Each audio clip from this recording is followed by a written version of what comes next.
Lucky Strike program starring Jack Benny with Mary Livingston, Rochester, Dennis Day, Bob Crosby, and yours truly, Don Wilson.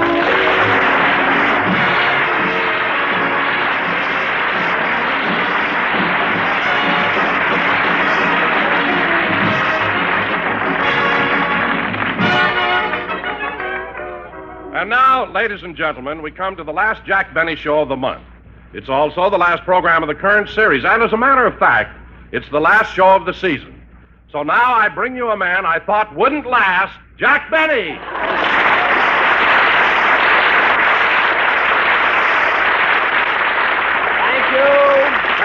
Thank you. Hello again, this is Jack Benny talking, and Don, I know that you're trying to be clever on the final show, but how could you possibly have thought that I wouldn't last? After all, a man my age is just in the prime of life. I guess you're right, Jack. They've been priming you for 20 years.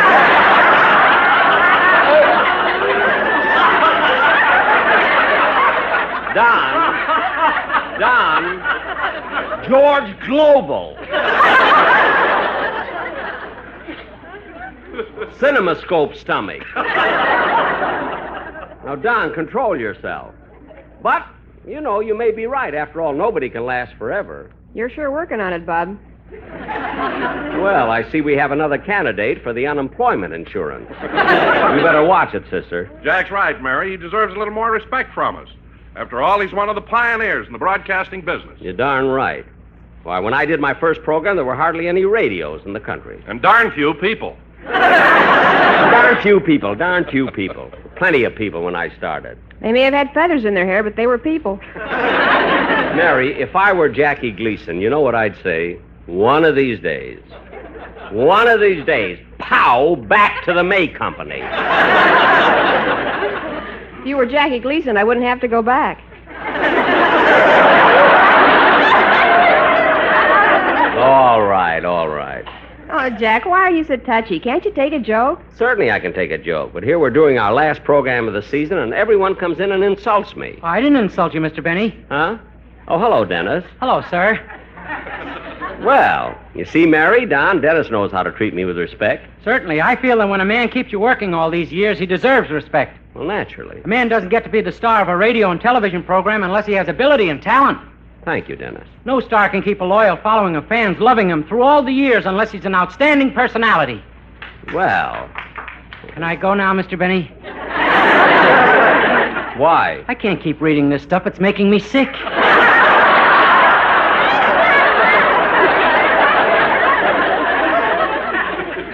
Why did I have to let him go on? Why didn't I stop him when I was ahead?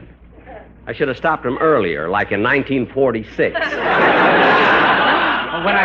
It's the last show of the season. What? It's the last show of the season. I won't be seeing him for quite a while. Oh, say, that reminds me, Dennis. What are you going to do this summer? Well, Don, I'm going to visit my uncle in Las Vegas. I didn't know you had an uncle in Las Vegas, Dennis. Yes, he's married and has a lovely wife and 3 slot machines. Gee, Dennis, I envy you going to Las Vegas. I'd like to go there, but it's so expensive. What do you mean expensive? Last time I was there, I got a room for $2 a day. $2? Must have been an awfully small room. Well, yes, it wasn't too large. As a matter of fact, it didn't even have a bath. Jack, do you mean to say that you stayed at a place without a bath? I didn't need one, Don. They cleaned me before I got to my room.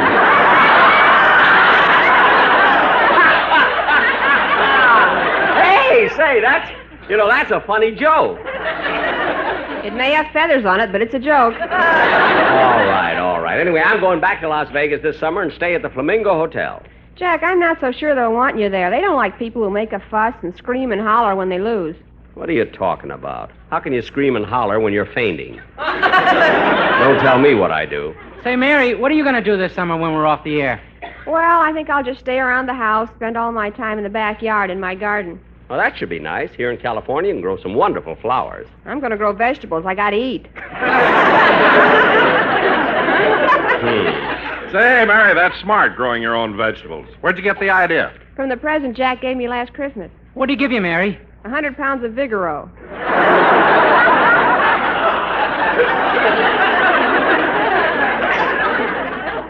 gift wrapped yet. Now, wait a minute, Mary. I think you're going just a little too far. That's right, Mary. How can you say such things about a man who's so nice, so generous, so nice, so generous, so nice, so generous, so nice? Dennis, turn the page already. For heaven's sakes. Anyway, Dennis, time for you to do your song. And since this is the season's final show...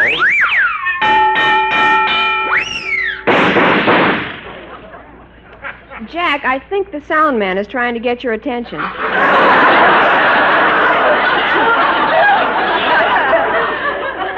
Oh, yes, he is. What is it, Twomley? Well, this is the last show of the season, and all my relatives is listening in. Well, that's nice. No, it ain't. All they're hearing is people talking. They want to hear sound effects. Look, Twombly. Well, a guy imposes on all his friends and relatives and gets them to listen to this program, and what do you hear? Yaketa, yaketa, yaketa, yaketa. Look. You may not know it, but in Canoga Park, I'm a big man. For heaven's sake, Twombly, there are sound effects at the end of the show. Yeah, but all you got is ordinary ones, like a knock on the door, a telephone rings. I want something complicated that'll let me show my artistry. But look... I like them dramatic shows. Can't you do a show like a Tale of Two Cities? 'Tis a far, far better thing I do than I have ever did before. Goodbye. That's the guillotine.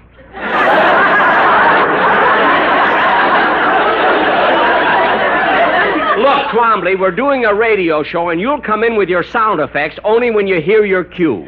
So just keep quiet and listen. Yes, sir. Now, where were we? Oh, yes, come on, Dennis. Let's hear your song.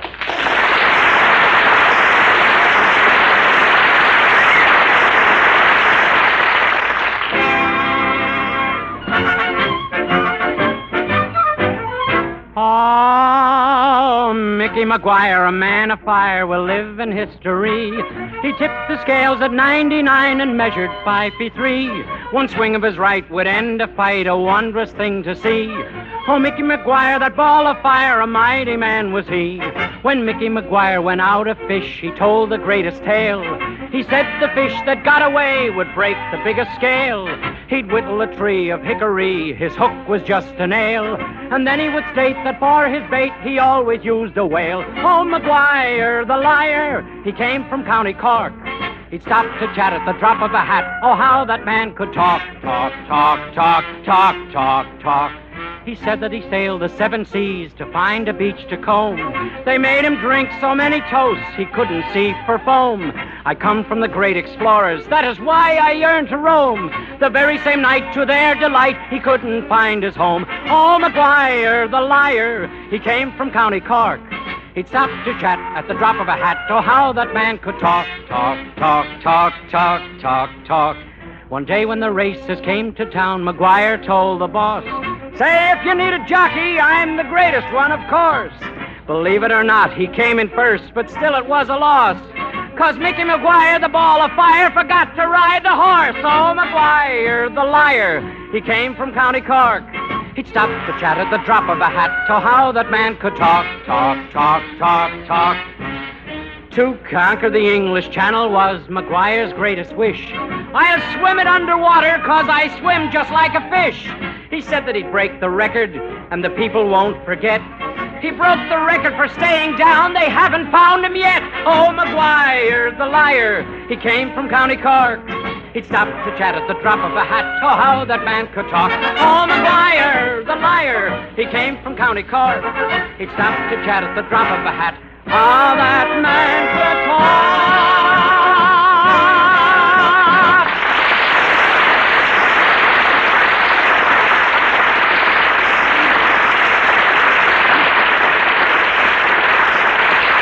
That was very good, Dennis. And while I'm on the subject, I'd like to say that although you've been with me a good many years, your voice keeps improving all the time. And on this last show of the season, it's a pleasure. I want to tell you, it's a pleasure to have you on my show because of your talent, your loyalty, and your... How can you read that stuff? Doesn't it make you sick? Go be nice to people. Oh, say, Malin Merrick. Yes, Jack? That was really a wonderful arrangement the orchestra had for Dennis's number. Thanks. I also want to thank you for the discipline you brought to the band. I've noticed during the last few weeks, right up to tonight's final program, the boys have been behaving much better. And they all... What was that? Remley fell off his stool. Couldn't quite make it to the end of the season.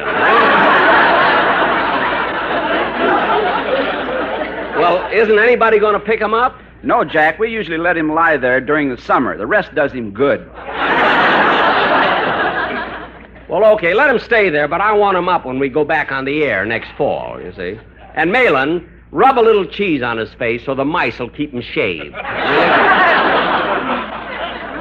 Imagine Remley falling off his stool like that. To the rest of the world, it might have been Remley who fell, but in Canoga Park, they know it was me. Not from that reading, they didn't. Now, look, Quambley, this is your last warning. I don't want any more talk from you. You're a sound man, so all we want out of you are sound effects when we give you the cue. Yes, sir. Tell me, Malin, what are the other boys in the band going to do this summer? Huh? Well, most of them are taking summer jobs, all except Bagby. He's going on a pleasure cruise to Hawaii. Well, Charlie's going to take an expensive vacation like that. Isn't he going to work at all? What does he have to work for? He hasn't even spent half the money he got from that Brinks job in Boston.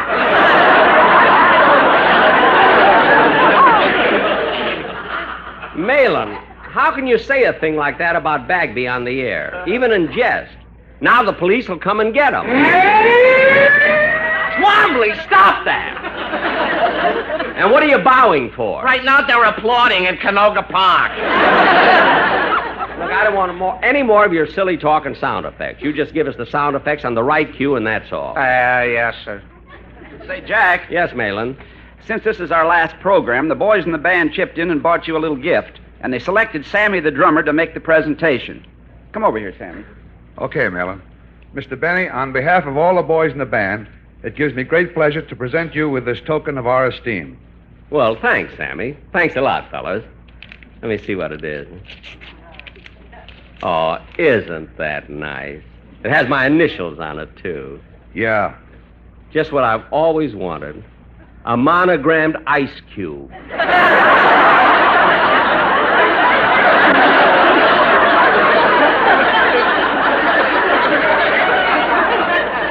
Gee, thanks, fellas. And remember, at the start of next season, don't call me. I'll call you. Just wait. I'm not worried. I got a new job in the movies. In the movies? Yeah, I'm Mickey Rooney's stand-in. You're Mickey Rooney's stand-in? Uh-huh. How could you possibly get a job like that? I lied about my size. Hey, that's a pretty funny gag, Sammy. You're just what this program needs, a bald Milton Berle. I think we better get on with the program. I want to leave early so I can get a quick start. Who can that be? Come in. Hello, Mr. Benny. Why, Mr. Kitzel.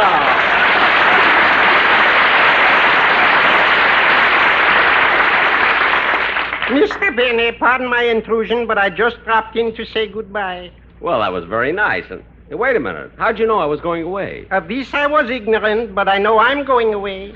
Oh, really? Where? I'm going to Europe to visit my relations. Oh, that's wonderful. What country do they live in? Ireland.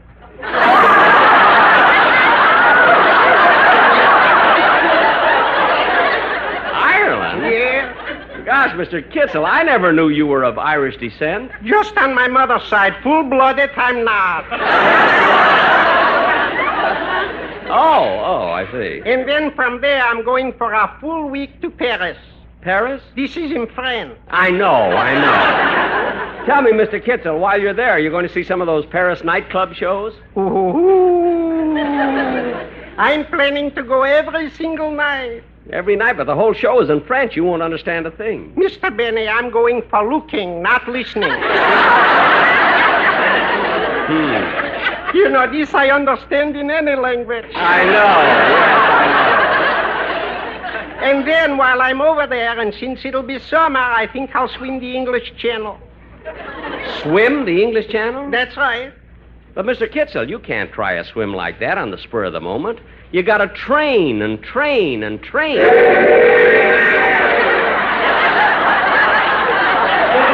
now left it on track 5 for Anaheim, Sosa, and Cook. Now, Twombly, cut that out. Amonga.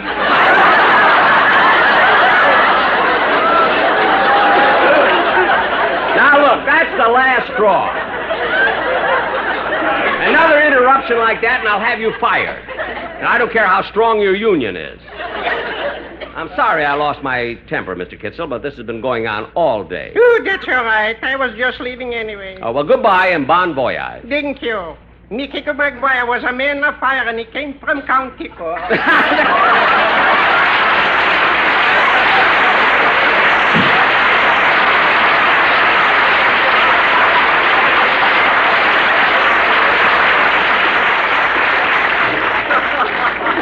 Now, kids.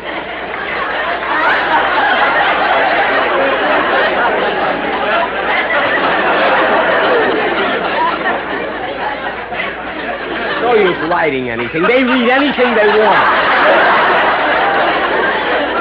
Now, kids, as I was telling you, I want to get an early start on my vacation trip, so I'm going to call... Oh, wait a minute, Jack. Wait a minute. Hold it.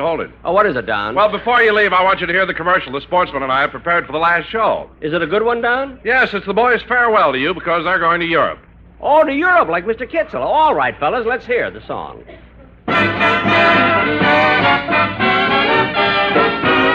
Bye-bye, Benny. We'll miss you, Mr. Benny. Dry that tear from your eye. When we're in London, we'll try not to walk in the fog. It's almost as bad as our own L.A. smog. Bye-bye, Benny. Thanks for the new halfpenny we have borrowed to spend. We'll buy some crumpets and tea, if the crumpets are for free, but somehow, Benny, we'll get by. We've got Luckies, those better tasting Luckies, and enough for our friends. We'll tell them Luckies are round and so firm and fully packed. A Lucky is made of that fine light tobacco. Oh, I say, old chappie, you'd make me bloomin' happy if you'd spare a lucky strike, eh, what? And every Frenchman would love to have a carton of those Better tasting Lucky Strikes. Vive la Lucky! You can travel in style. A Lucky keeps you smiling, lives the toasted cigarette. That's right. Light a Lucky. It's light of time.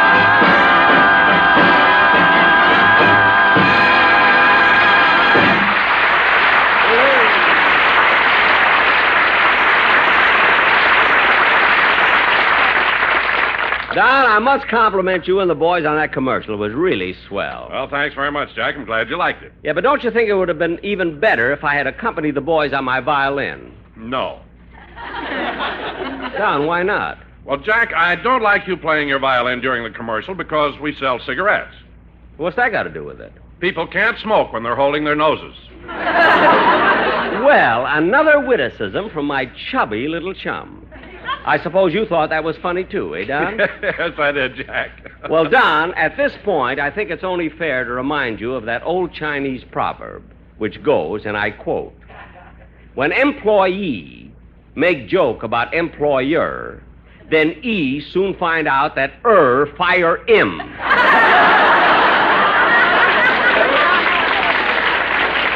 So watch it, kiddo. Dennis, what are you laughing at? I just got it. People can't smoke when they're holding their noses. Dennis, you're an idiot. Only on my father's side. Full-blooded, I'm not. All right. Now, everybody keep quiet. I want to call up and have my car sent around to the front of the studio so I can get right home.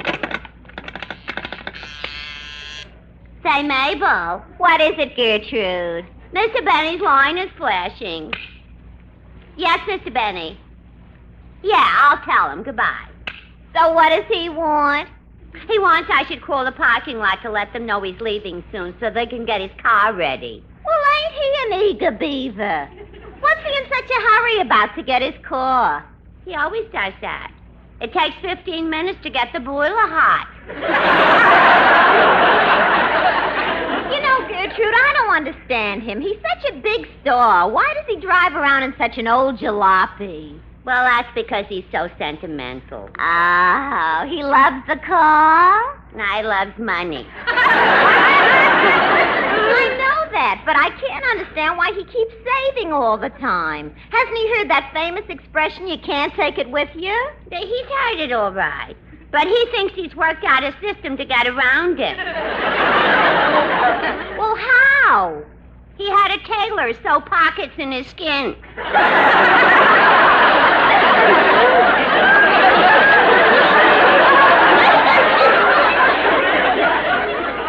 Well, you know, everybody can kid Jack about being cheap, but I happen to know he has a generous side, too. What makes you say that? Well, the other night we were having dinner at the Sportsman's Lodge, and you know how most people only leave 10% of the bill for a tip? Uh-huh. Well, Jack insisted I leave 15. Oh, how nice. Hello? Oh, I'm sorry, Mr. Benny. The line to the parking lot is busy. I'll keep trying and tell him you want the car. It'll be ready by the time you are. Oh, thanks a lot. Thanks a lot, Gertrude.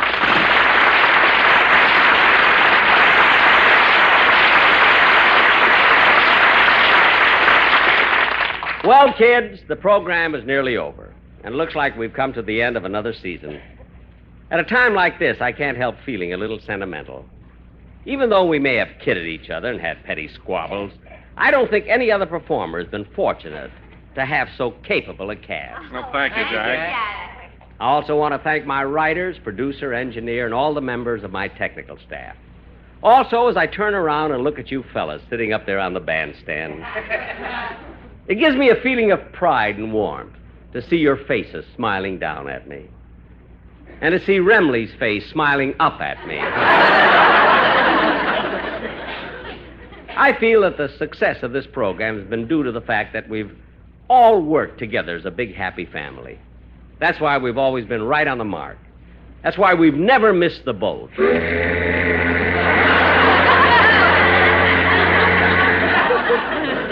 I'm not going to lose my temper, Twombly, but I'm warning you, one more uncalled for sound effects and you're through. Now, as I was saying... Hello? Hello, Mr. Benny. This is Rochester.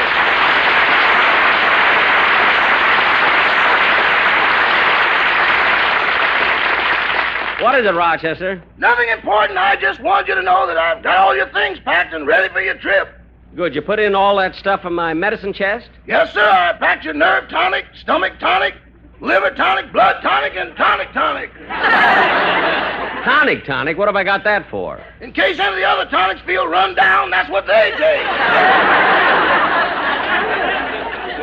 Well, Rochester, did you pack my new gray suit? No, sir. It's dirty. I'm going to send it to the cleaners. But I want to wear it tomorrow in Las Vegas. But, boss, that gray suit doesn't give enough contrast with your golden curly locks. But, Rochester, what can I do? I don't have any other new suit. I know, but you got other locks. Well, all right. Now tell me, Mr. Benny, do you want me to pack your brown spiked shoes or your two-tone spiked shoes? I don't want any spiked shoes. I'm not going to play golf in Las Vegas. I know, but if you win something, you'll want to get out fast.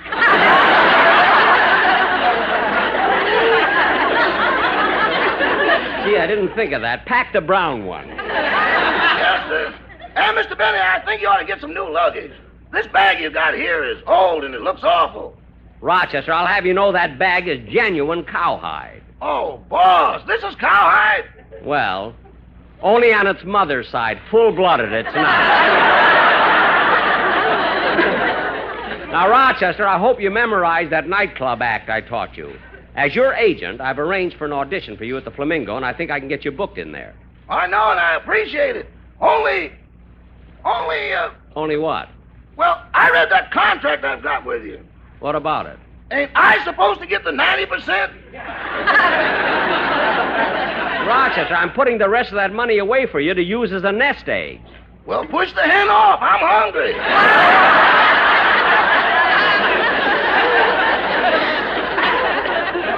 Stop stop worrying about it. You'll get everything that's coming to you. Now, I'll be back as soon as the program's over, and we'll leave right after dinner. Okay. Goodbye.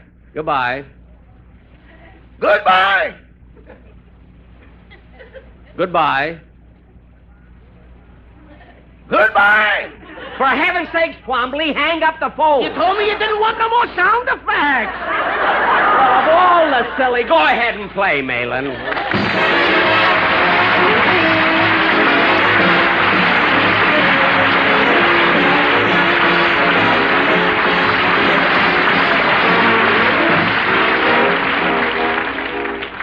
Jack will be back in just a minute, but right now, here's a suggestion for you. That's a grand idea for a pleasant Sunday evening at home, or any time at all when you want to really enjoy a great cigarette. Just lean back and light up a Lucky, because every Lucky you light is sure to give you better taste. And here's why. First, Luckies are made of fine tobacco. Lucky Strike means fine tobacco. Light, mild, naturally good-tasting tobacco. And then that tobacco is toasted.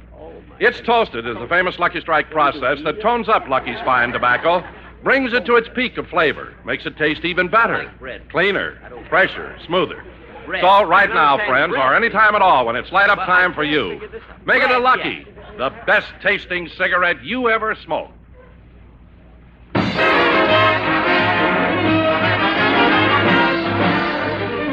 Ladies and gentlemen, although this is called the Jack Benny program, I'd like to say that its success is due to the competent people I have working with me, my wonderful cast, the great supporting players I have, my producer, my engineer, my sound man, my capable writers, my fine musicians. How can you read that stuff? Doesn't it make you sick? Good night, folks. See you in the fall.